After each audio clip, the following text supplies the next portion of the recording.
வணக்கம். இது யாம் தமிழர் செயற்களம். நான் தென்னன் மெய்மன். இன்று அமாவாசை நாள். அதாவது ஜூன் மாதம் 15ஆம் தேதி அமாவாசை நாள். ஆனால் நேற்றே அகத்திக்கீரை விட்டுட்டாங்க சில இடங்களில். இருக்கட்டும்.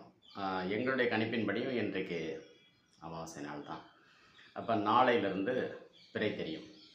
16ஆம் தேதி முதல் பிறை, 17ஆம் தேதி 2ஆம் பிறை, 18ஆம் தேதி 3ஆம் பிறை தெரியும். ஆனால் இன்றைக்கே மாலையில் தெரிஞ்சால் கூட தெரியலாம். அதை உறுதி செய்யணும். நாங்கள் அதை உறுதி செய்கிறோம். இதை நமக்கு ஆண்டுக்கு ஒரு முறை அந்த ரமலான் நோன்பு காலத்தில் 2 பிறைகளை, அதாவது முதல் பிறையும் நோன்பு தொடங்கும் முன்னாலேயும் நோன்பு தொடங்குறதுக்காகவும் 2 முறை அவங்க பார்க்குறாங்க. பார்த்து அந்த முதற் பிறையை முறையாக அறிவிக்கிறாங்க. அதை அரசுக்கிட்ட இருந்து தடையில்லா சான்றிதழ் வாங்குகிறாங்க. வாங்கி அறிவிப்பு செய்யும்போது அது பொதுமக்களுக்கு போகிற செய்தியாக இருக்கனால அது அந்த உள்ளூர் அரசாங்கம் அந்த தடையில்லா சான்று தருது. அவங்க அதை முறைப்படுத்திட்டாங்க. இதை மாதம் மாதம் பண்ணாங்கன்னா தமிழ்நாடு கட்டி தனியாக தேவைப்படாது. நான் அவங்க முதல் பிறையோடு நிற்கிறாங்க. நாங்கள் 2ஆம் பிறையும் பார்த்து 3ஆம் பிறையும் பார்த்துட்டு மறுநாள் சதுர்த்தியில் தேங்காய் உடைப்போம்ல, அதுதான் இந்த தலைநாள் அப்படிங்கிறது வளர்பிறை சதுர்த்தி. ஐயோ அப்படின்லாம் இல்லை. அது ஆண்டுக்கு ஒரு முறை ஆவணி மாதத்தில் பிள்ளையாருக்கு வளர்பிறை சதுர்த்தியை பிறந்த நாளாக கொண்டாடிட்டு பிறகு ஒவ்வொரு மாதமும் தேய்பிறை சதுர்த்தியை சங்கடகர சதுர்த்தின்னு கொண்டாடினா எல்லாம் நல்லா இருப்பாங்க அப்படின்னு இந்த ஆரிய வைதிகம் பரப்பி விட்டுருக்கு. அதாவது தலைநாளை தமிழர்கள் புரிஞ்சிக்கக்கூடாது அப்படிங்கிறது அவங்களுடைய நோக்கம். அதனால் நம்ம 3ஆம் பிறையும் பார்க்குறதில்ல, சதுர்த்தி பார்க்குறோம்ல, எல்லா தேய்பிறையிலையும் எல்லா பிள்ளையார் கோயிலையும் பொங்க வைக்கிறாங்க. இதெல்லாம் தப்பு, இதெல்லாம் பாவச்செயல். நீங்கள் மறுபடியும் 3ஆம் பிறை பாருங்கள். இன்னும் பிறந்தன்று பிறையை எண்ணம். சரி, இந்த 3ஆம் பிறைக்கு என்ன சிறப்பு அப்படின்னா, யாம் தமிழர் செயற்களம் பல படிக்கட்டுகளை போட்டு கொண்டு வருது.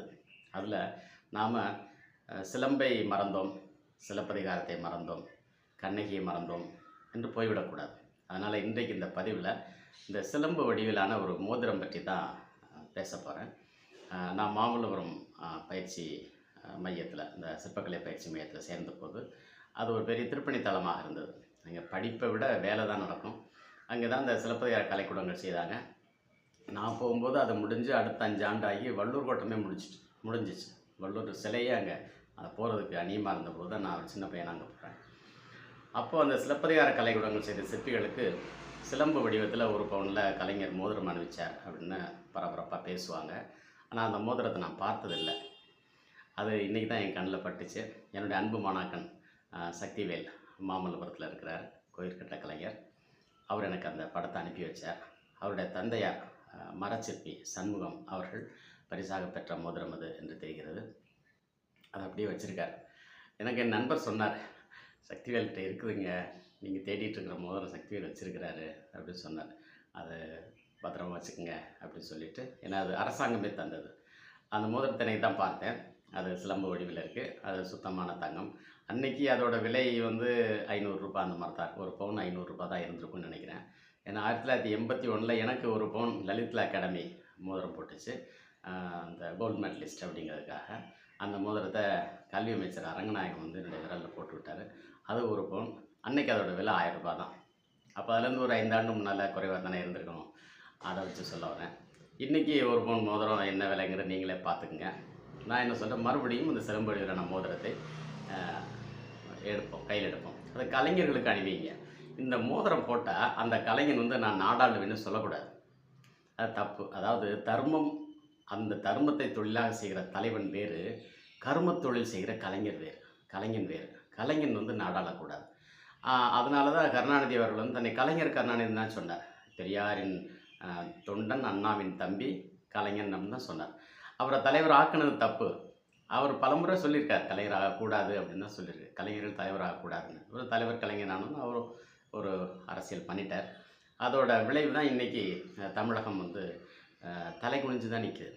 இன்றைக்கி இந்து சமய அறநிலையத்துறையின் தலைவர் ஜோசப் விஜய் அப்படிங்கிற ஒரு கிறிஸ்தவ பெயர் கொண்ட ஒருவர் அப்படிங்கிறது, அது எப்படிப்பட்ட வரலாறுன்னு தெரியல.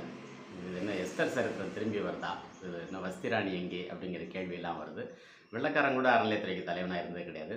இன்னமும் இந்து சமய அறநிலையத்துறையின் பணியாளர்கள் யாரும் கிறிஸ்தவர்களோ இஸ்லாமியர்களோ இருக்கக்கூடாது அப்படின்னு அங்கே சட்டம் போட்டு வச்சுருக்கிறாங்க. அதை ஹிந்து பிளெட்ஜ் அப்படின்னு ஒன்று எடுக்கிறாங்க.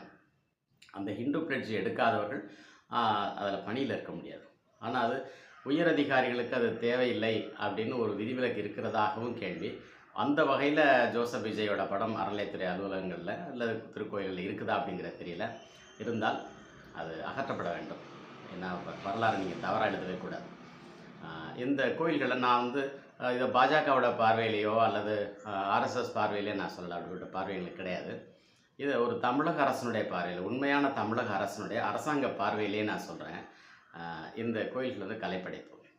அதில் நம்பிக்கை இருக்கிறது இருந்துட்டு போட்டோம். இந்த வணக்கம், சாமி கும்பிடுறதுங்கிற எல்லாருக்கும் மரபணுவில் இருக்குது. அது பிற மதத்தை சேர்ந்தவர்களும் வணங்க தான் செய்வாங்க. பெரியவரை பார்த்தா எல்லாம் வணங்குறமே, அந்த மாதிரியான தொடர்ச்சி தான் அது.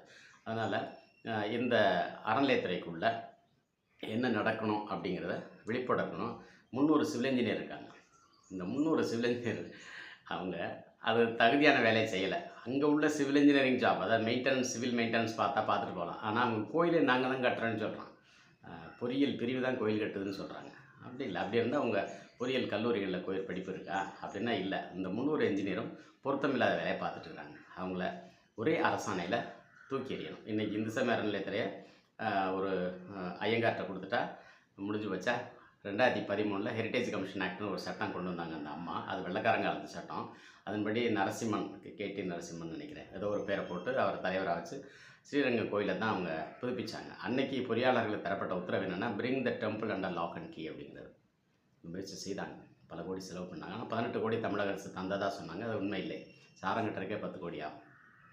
ஏதோ ஒன்று செஞ்சாங்க. ஆனால் அவங்க செஞ்ச வேலை என்னென்னா, அந்த பெருமாளை வந்து ஆவாகனம் பண்ணி கும்பத்தில் அடைச்சி விட்டு 50 கிரானைட் கட்டிங் மிஷினை வச்சு அவரோட தொப்புளில் வந்து அப்படியே தோண்டி எடுத்தாங்க. உள்ளே என்ன எடுத்துகிட்டு போனாங்கன்னு தெரியல. அநேகமாக ஏதோ ஒரு வைரக்கல் ஏதாவது இருந்திருக்கலாம். இப்போ அதே தொகுதி எம்எல்ஏ இன்றைக்கி மொத்த கோயில்களையும் கட்டுப்பாட்டில் வச்சுருக்காருன்னா அவர் யாருடைய கைப்பாவையாக இருப்பார்? ஜோசப் விஜய் இந்த கிறிஸ்தவரின் கைப்பாவையாக இருப்பாரா? எங்கே போயிட்டுருக்குது? 1.25 லட்சம் கோயில்கள். விளையாட்டு விஷயம் இல்லை. இன்றைக்கி வேறு எந்த மாநிலத்துக்கும் இல்லாத மாபெரும் சொத்து. தனி கோர்ட்டு இருக்குது. பார்த்துக்குங்க. இந்திய இராணுவத்துக்கு அடுத்தபடியாக தனி கோர்ட்டு இருக்குது. ஒரே துறை இந்த HRC department, Hindu religious and charitable endowments department. நான் இதை மற்றவங்க மாதிரி இதை தனியாருக்கு கொடுங்க அப்படிலாம் சொல்லலை. உண்மையான அரசாங்கத்துக்கு கொடுங்க. உண்மையான அரசாங்கமாக நடந்துக்குங்க. எக்ஸாம்பிளரியாக இருக்கணும். ஆமாம், நான் வந்து எனக்கு மத நம்பிக்கை இருக்குது, அதனால் ஜோசப் விஜய்னு பேர் வச்சுருக்கேன், அதனால் இந்த துறைக்கு நான் தலைவனாக இல்லை, வேற யாராவது இருக்கட்டும் அப்படின்னு சொல்லி ஒதுங்கணும். சரி, அப்படி இருக்கக்கூடிய தகுதியில் யாராவது இருக்காங்களா? ஒரு அதிகார நிலையில் யாராவது இருக்கிறாங்களா? அல்லது ஒரு அதிகாரத்தை உருவாக்கலாமான்னா தாராளமாக உருவாக்கலாம். அது என்னென்னா ஒரு துணை முதல்வர். ஒரு துணை முதல்வர் அறிஞராக, தமிழறிஞராக, ஆராய்ச்சியாளராக இருக்கும் நிலையில் அவரை பெருமைக்குரிய தமிழ் பல்கலைக்கழகத்தின் துணைவேந்தராகவும் பணியமர்த்தி அவருடைய பொறுப்பில் இந்து சமய அறநிலையத்துறை தரலாம். ஏன்னா தமிழ் பல்கலைக்கழகம் 1981 தொடங்கப்பட்ட போது பலரும் அதுக்கு வைப்புத்தொகை நன்கொடை கொடுத்துருக்காங்க. அதில் இந்து சமய அறநிலையத்தை 25 லட்சம் கொடுத்துருக்கு. 1980 தரப்பட்ட தொகை 25 லட்சம். அந்த 25 லட்சத்தை நீங்கள் இன்றைக்கி பல கோடியாக மாற்றலாம். மாற்றி அந்த பொறுப்பையும் அவரிடத்துல ஒப்படைச்சிட்டா இது வந்து நிலையான ஏற்பாடாயிடும். அதாவது தமிழக அரசின் கட்டுப்பாட்டில் கோயில்கள் எல்லாம் திருக்கோயில்கள். அந்த தகுதி என்பது தமிழ் திருநாட்டின் தகுதி. அதுதான் நிமிரும். மற்றபடி இந்த கையில் இரும்பு வளையம் போட்டு சேப்பு கயிறு கட்டிக்கிட்டு நெத்தியில் போட்டு வச்சுட்டு கோட்டையும் போட்டுக்கிட்டு குடுகுடுப்பக்காரம் மாதிரி போடுற வேஷத்தின உலகம் வந்து வரவேற்காது, மதிக்காது. இது அறிஞர்கள் இருக்கக்கூடிய நிலம் அப்படிங்கிற தகுதியோட வாய சுப்பிரமணியம் கூட கோட்டை போடுவார். அவர் நெத்தியில் திருநீரெல்லாம் பூசுவார், சுருட்டெல்லாம் பிடிப்பார், வெண் சுருட்டு, சிகரெட்டெல்லாம் பிடிப்பார். நான் அவர் வெளிநாட்டில் இருந்தவர். ஆனால் இதெல்லாம் எங்கே சரியாக இருக்குன்னா, நீங்கள் தலைமைச் செயலம் ஊட்டியில் இருந்தால் பொருத்தமாக இருக்கும். இங்கே வேகாத வெயிலில் இந்த கோட்டையும் போட்டுக்கிட்டு சரி, அது ஒரு கூத்து. இது வந்து திடீர் குழாய்ப்புட்டு கட்சி இப்படி தான் நடக்கும். இது தேர்தல் ஆணையம் தாங்க அது தவறு செய்து. அதாவது யாரெல்லாம் தேர்தலில் நிற்கக்கூடாதுங்கிற பட்டியலில் இந்த கலைஞர்கள் வரணும். குறிப்பாக திரைத்துறைங்கிறது நாடகத்துறையோட வளர்ச்சி தான். இன்றைக்கி சினிமா டிபார்ட்மெண்ட் வளர்ந்துருக்கிற அளவுக்கு தேர்தல் ஆணையம் வளரலைங்கிறது தெரியுது. அவங்ககிட்ட R&Dலாம் இருக்குமானே தெரியல. பின்னால் என்ன நடக்குதுலாம் யோசிப்பாங்களானே தெரியல. ஆனால் இவங்க எல்லாத்தையும் அப்டேட்டடாக இருக்காங்க. தொழில்நுட்பமாக, அது பித்தலாட்டமாக, ஃப்ராடாக, அது உலகளாவிய பித்தலாட்டங்களை கூட வசப்படுத்தி வச்சுட்ருக்குறாங்க. இது எது வரைக்கும் ஓடலாம் அப்படின்னா, நாம் வந்து வெளிப்படைகிற வரைக்கும் தான். நாம் வந்து மறுபடியும் இந்த நாளை கையில் எடுக்கிற அரசியல் வரும்போது இது தெரிஞ்சு ஓடும். இப்போ ஒன்று 18ஆந்தேதி 3ஆம் பிறை வருது. அப்போ 19ஆந்தேதி ஒரு மாதம் பிறகு நான் அறிவிக்கணும். நாம் எதுக்காக கிரிகோரியன் கேலண்டரை நம்ம பின்பற்றணும்? கிரிகோரியன் கேலண்டரில் வைப்புத்தொகை வைக்கிறேன், கிரிகோரியன் கேலண்டரில் சலுகை கொடுக்குறேன். இது எல்லாமே எதிரானது. இவர் சனிக்கிழமை தூக்கிட்டு வந்த போதே இவர் வந்து இந்த தமிழ் புத்தாண்டுக்கு பகையாக, தலைநாளுக்கு பகையாக, தமிழ் தேசியத்துக்கு பகையாக வருகிறாருங்கிறது எல்லாருக்குமே தெரிஞ்சுது. ஆனால் அதுதான் வென்றிருக்கு அப்படின்னா அது அது இவிஎம் மிஷின் உட்பட எல்லாமே உடந்தே. இவர் வந்து ஒரு பார்வைக்குரிய வச்சு பின்னால் அரசியல் பண்ணுறது. இப்போ பாருங்கள், அதிமுகவில் எவ்வளோ பேர் அதிகார வெறி பிடிச்சு உட்காந்துருக்காங்கிறது தெரியுதா இல்லையா? ஏன் உங்களை யாராலும் உங்களுக்கு தமிழ் தேசியர்களாக அடையாளம் பண்ணவே முடியலையா, கண்டுக்கவே முடியலையா? அதனால் நம்ம மறுபடியும் சிலம்பு எடுப்போம். சிலம்பு எடுத்தால் ஐயோ கலைஞர் வந்துடுவார், அதை பற்றி கவலை இல்லை. அன்றைக்கி அவர் செய்தார், அதுக்கு நம்ம நன்றியுடையவர்களாக இருக்கணும். இந்த சிலம்பு மோதிரம் இன்றைக்கி நான் பார்த்தேன், அது அந்த படத்தில் இருக்குது, நீங்கள் பாருங்கள். அது நடுவை வந்து ஓட்டையாக இருக்குல்ல, அப்படி இருக்க வேண்டாம். அதில் வந்து சிவப்பு கல் வச்சுக்கலாம். ஏன்னா கண்ணகியோட காற்சிலம்பு மணிக்கற்கள் உள்ளது தான். என் கார் பொற்சிலம்பு மணியுடைய எரியன்னு தான் சொல்கிறாங்க. அதாவது பரல்கள் இருக்கும், மணிப்பரல்கள், வைரக்கற்கள், அப்படி தான் பொருள்.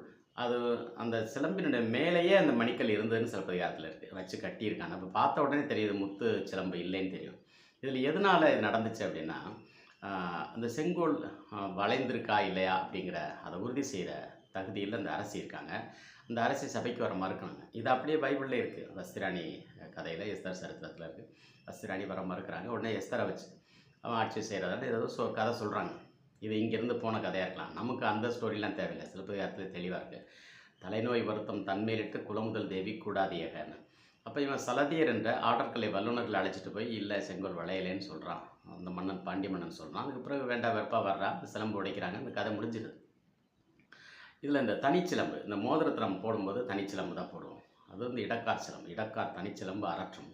இன்றைக்கு இந்த பதிவினுடைய தலைப்பே அந்த சிலம்பாகத்தான் போடணும்னு நான் சொல்லியிருக்கேன். ஏன்னா இது கிடைச்ச நாள் நான் ரொம்ப ஆர்வத்தோடு எதிர்பார்த்த நாள். என் கைக்கு இப்போ தான் கிடைக்குதுன்னா மற்றவங்களாம் பார்த்துருக்கவே மாட்டாங்க, தெரியாத செய்தியாக போயிருக்கும். அதனால் நாம் வந்து அந்த இடது விரலில், ஆண்கள் இடது விரலில் முத்திரை மோதிரமாகவே இந்த சிலம்பு வடிவிலான மோதிரத்தை அணியலாம். இதை அணிந்தால் அவருடைய அடையாளம் தமிழ் தேசியம்.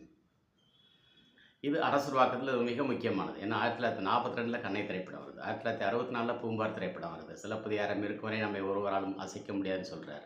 1970 கலைக்கூடங்களை கட்டுறார், முதலமைச்சராக இருக்கார். 2000 வள்ளுவர் சிலை திறக்கிறார். இதெல்லாம் செஞ்சு ஏதோ வகையில் ஒரு தொட்டுட்டு போயிட்டார். இன்றைக்கி வந்திருக்க முதலமைச்சர் சொல்கிறார், என்னுடைய தந்தையார் வந்து அசிஸ்டன்ட் டைரக்டர் அப்படின்னு.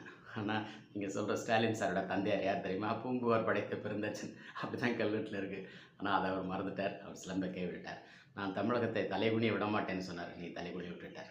இன்றைக்கி ஒரு நடிகன் அந்த தமிழ்நாட்டின் முதலமைச்சர் சொல்லும்போது உலகம் சிரிக்கும், கைகொட்டி சிரிக்கும். மற்றவங்க அப்போ தேர்தல் ஆணையம் வந்து இனிமேல் நல்ல சினிமா எடுக்கலாம், நல்ல ஹீரோவை பார்த்து போடலாம் முதலமைச்சராக. அதாவது ஒரு திரைப்படத்துக்கு வந்து ஒரு ஹீரோ ஒரு வில்லன் போதுங்க. ஆனால் அரசியலுக்கும் நான் ஒருத்தன் தான் இருப்பேன், எனக்கு ஒரே ஒரு எதிர்க்கட்சி தான் வேணும்னு சொல்லக்கூடாது. சுயேட்சை தனி வேட்பாளர்கள் கூட உரிய மரியாதை பெறணும். இதில் பன்மைத்தன்மை வேணும். பன்மைத்தன்மை, வெளிப்படைத்தன்மை, நம்பகத்தன்மை, இதுதான் உண்மையான மக்களாட்சி. அப்போ அதை நோக்கி நகரும்போது நாம் இந்த நாளை கையில் எடுக்கிற அரசியலை செய்யணும். இப்போ நமக்கு படிப்பினை என்னென்னா, இந்த போன ஆட்சியில் அவர் தன்னுடைய மகன் உதயநிதியை துணை முதலமைச்சராங்க. உடனே விளையாட்டுத்துறை கொடுத்தார். அங்கே மதுரையில் போய் அவனியாபுரத்தில் மேடையில் போய் நின்னாங்க, ராகுல் காந்தி கூட வந்தார். அடுத்தது அலங்காநல்லூரில் கலைஞர் பேராலேயே ஒரு திடலும் கட்டிக்கிட்டாங்க. ஆனால் நாளை கையில் எடுக்கலை, ஆட்சி இங்கே வந்துருச்சு, முடிஞ்சு போச்சு. இப்போ மறுபடியும் வந்து அதே இடத்துக்கு இன்னொரு மாடு மேடை ஏறாமல் பார்த்துக்குங்க, அவ்வளோதான். என்ன நான் சொல்கிறது குறிப்பாக தான் சொல்கிறேன். மாடு வந்து களத்தில் நின்னால் போதும், மேடை ஏற வேண்டாம். நீங்கள் நாளை கையில் எடுக்கிற அரசியலை தமிழ் தேசியத்தின் பேரால் செய்யுங்க. ஐயோ இதை யாரும் சொல்ல மாட்டேங்கிறாங்களே, நீங்கள் மட்டும் சொல்லிகிட்டு இருக்கீங்களே, இந்த தமிழ் தேசிய பேரியக்கம் கூட சொல்ல மாட்டேங்குதே அப்படின்னா, அது ஐயா கி வெங்கட்ராமன் அறிவுநிலையில் தான் இருக்குது. அவருக்கு புரியாது, அவர் இன்னும் ஜோசியம் தான் கேட்டுருக்காருன்னு நினைக்கிறேன், கிளி ஜோசியம் கேட்குறாருன்னு நினைக்கிறேன். தமிழ் தேசியத்துக்கு உகந்த புறச்சூழல் கணிந்ததா இல்லையான்னு கிளி ஜோசியம் கேட்குறாருன்னு தெரியுது.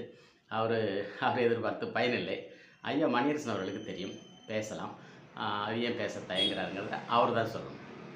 அதனால் இந்த வரக்கூடிய 3ஆம் பிறையில் இந்த கண்ணகி அப்படிங்கிற அந்த கருத்தியலுக்காக நாம் எங்கே போனால் பூம்புகாருக்கு போவோம். பூம்புகாரில் கண்ணகி சிலை இருக்குது, கண்ணகிக்கும் மாதவிக்கும் சிலை வச்சுருக்காங்க. நீங்கள் பூம்புகாருக்கு போங்க.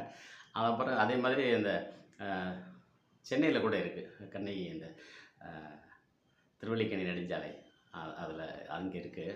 அதை நீங்கள் நடந்து போயிட்டே பார்க்கலாம். அந்த சிலையை வந்து கிழக்கிருந்து மேற்க பார்த்துருக்கு.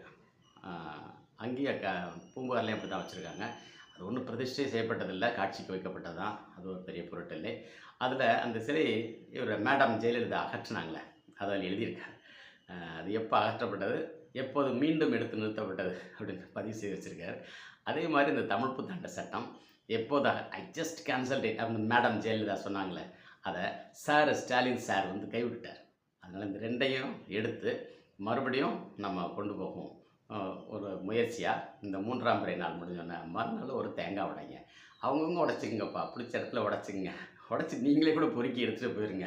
இந்த ஐயர்கிட்ட கொடுத்து அர்ச்சனை மட்டும் பண்ண சொல்லாங்க. பாதி முடி சுருட்டிட்டு போயிடுவான், திருட்டிட்டு போயிடுவான். அவன் வீட்டில் சட்னி வைக்கிறதுக்கு தேங்காய் ஆயிடுச்சு. பொதுவாக நானும் பார்க்குறேன், சில இடங்களில் அர்ச்சனை பண்ண கொடுத்தா 2 முடியுமே கொடுத்துருவான். ஏங்க 2யுமே கொடுத்துட்டீங்க அப்படின்னா, அது நிறைய கிடக்குது. சட்னி வைக்கிற 1, 2 போதும் தானே அப்படின்னு சொல்லிட்டு எடுத்துகிட்டு போயிடுறாங்க. அதனால் இந்த சிதற தேங்காய் உடைக்கும் போது அதில் சிதறக்கூடிய தண்ணீர் இருக்கு இல்லையா, அந்த தேங்காய் தண்ணீர், அதுதான் ஆசான் மாணாக்கன் மரபு வழியில் முன்னோர் வணக்கம். முன்னோன் வணக்கம். அந்த முன்னோன் இந்த தண்ணீரில் தான் பசியாடுறாருங்கிறத என்னால் உறுதியாக சொல்ல முடியும். இதெல்லாம் ரொம்ப மிகையாலாம் போகக்கூடாது. உடைச்சி தான் பாருங்களேன். அப்படி இல்லைன்னா இந்த சிலம்பு என் கண்ணில் மறுபடியும் படாது. நான் மறுபடியும் இந்த சிலம்பு மோதிரத்தை நான் சிலம்புன்னு சொல்லிட்டேன், சிலம்பு மோதிரம். இந்த சிலம்பு மோதிரம் என் கண்ணில் பட்டது.